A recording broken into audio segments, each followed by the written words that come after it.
We're broadcasting from COP22. That's the Conference of the Parties. It's been going on for 22 years. We're in Marrakesh, Morocco. Actions have been held in hundreds of cities worldwide Tuesday to protest the $3.8 billion Dakota Access Pipeline, which would carry crude oil from the Bakken oil fields of North Dakota through South Dakota, Iowa, and Illinois.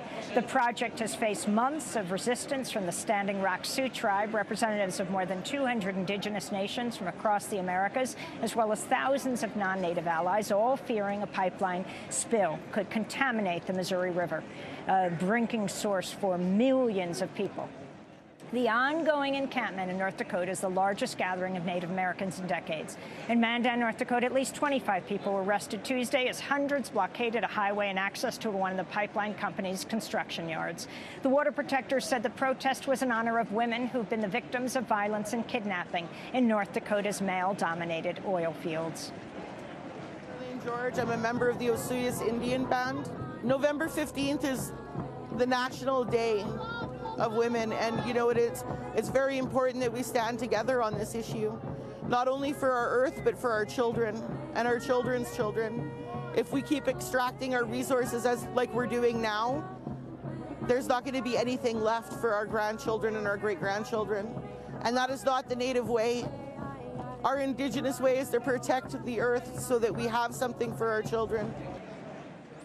Massive rallies were also held in Los Angeles, San Francisco, Washington, D.C., New York City, where Curtis Ray Yaz of the Blackfeet Nation spoke. Never mic check before. I've never mic checked before. So let me warm up. I'm from the Blackfeet Nation. I've been in Standing Rock since August. And everybody asks me, what is it like to be out there? It's hard. It's cold. It's waking up cold. It's going to sleep cold. It's not sleeping. They have drones over our camp. 24-hour surveillance. Bugs in our tents. Informants in our meetings. But what brings us forward? Day and day and day and day. Night after night after night after night. After being in handcuffs over and over and over. I know that they will not stop. Because we are not afraid. Many of Tuesday's actions targeted the offices of the U.S. Army Corps of Engineers, which has so far refused to grant Energy Transfer Partners the final permit to drill underneath the Missouri River. In a joint statement by the Army and the Interior Department released Monday, the Army announced, quote, "The Army has determined that additional discussion and analysis are warranted in light of the history of the Great Sioux Nation's dispossessions of lands," unquote. This is Army veteran Nicole Goodwin. Today, 6 members of Iraq Veterans Against the War went to the office of the Army Corps of Engineers in New York City, asking them to stand down and stand with Standing Rock. Water is life, and the fact that this is happening to the Sioux people and other indigenous peoples around the world is a tragedy. And when will it end? It must be stopped. As actions against the Dakota Access Pipeline swept the country and world Tuesday, Energy Transfer Partners, which owns the pipeline, filed documents in federal court in Washington, D.C., seeking to, quote, "end the administration's political interference in the Dakota Access Pipeline review process," unquote.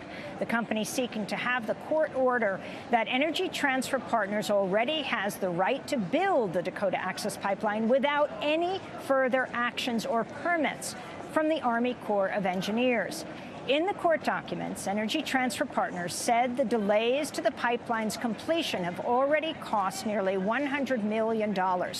Well, for more, we're joined by 2 guests. In New York, Tara Hauska is with us, National Campaigns Director for Honor the Earth. She's Ojibwe from the Cochiching First Nation. We last saw her when we were in North Dakota. Here in Marrakech, Morocco, we're joined by Kevin Hart, the Assembly of First Nations Regional Chief of Manitoba. We last saw him Labor Day weekend when he was representing his nation at the Standing Rock Sioux Tribe Resistance Camp in North Dakota. We welcome you both to Democracy Now! Tara, let's begin with you. You're in New York. You were leading one of the protests yesterday in New York against the Dakota Access Pipeline. This is breaking news as of yesterday, that Energy Transfer Partners, the company of Kelsey Warren, is seeking to stop the Obama administration from what he calls interfering with the building of the pipeline. And they're saying they already have the right to build under the Missouri River. Can you respond to this suit? First of all, clean drinking water is not a political issue. Clean drinking water is a right, a human right that we should all have in the United States of America and the rest of the world.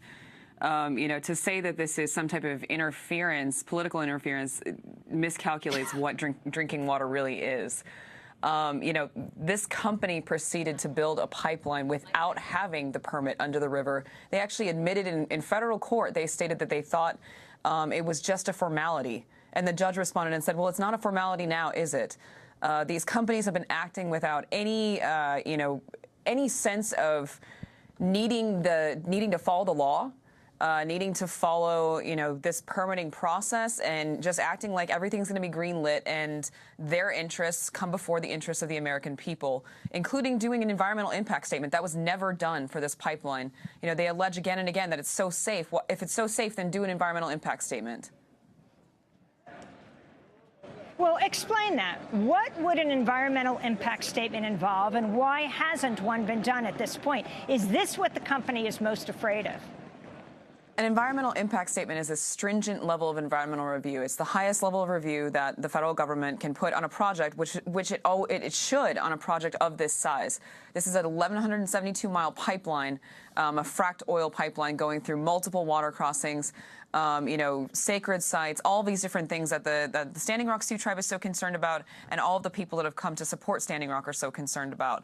It's a level of review that would require cumulative impacts to be considered. So what is this pipeline going to do to the environment? What is it going to do to the public health? Where are these sacred sites? Is it going to impact so many different things along the actual construction and then operation of this line? Instead, the company used Nationwide Permit 12 and segmented the pipeline into little bitty pieces and did an environmental assessment on these. So the lowest level environmental review, Nationwide Permit 12, is something for a small-scale infrastructure project like a boat ramp or something like that. And that's how they treated a pipeline, a fracked oil pipeline.